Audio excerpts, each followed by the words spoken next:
সাকিব ভাইয়ের সাথে যেটা কথা হয়েছিল, আমরা একসাথে পিএসএল এ খেলেছি এবং বাংলাদেশ ক্রিকেট নিয়ে অনেক কথা হয়েছে এবং অবশ্যই সে মন থেকে চায় বাংলাদেশ ক্রিকেটটা এগিয়ে যাক এবং বাংলাদেশের যারা এখন নতুন উঠতি প্লেয়ার আছে তারা যেন ভালো ক্রিকেট খেলে এবং বলেছে যে অবশ্যই দল হিসেবে একত্রে খেলতে হবে, কারণ যখনই বাংলাদেশ টিম একসাথে পারফর্ম করে সবাই, তখন রেজাল্ট করা শুরু হয়। সো ওই সাজেস্টগুলো আমাকে করেছিল ওই সময়।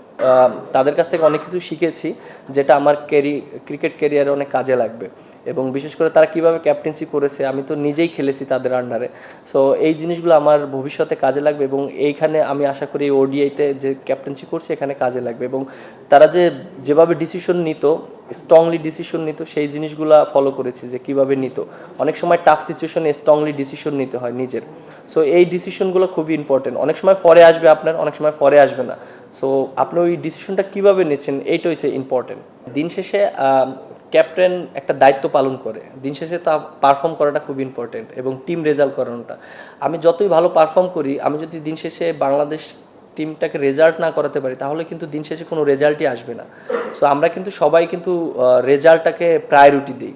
সো দিন শেষে আমার কাছে মনে হয় যে রেজাল্টটা খুব ইম্পর্টেন্ট এবং আর আমরা যারা একসাথে খেলছি অনেক দিন ধরে, সবাই একসাথে খেলাটা খুব ইম্পর্টেন্ট।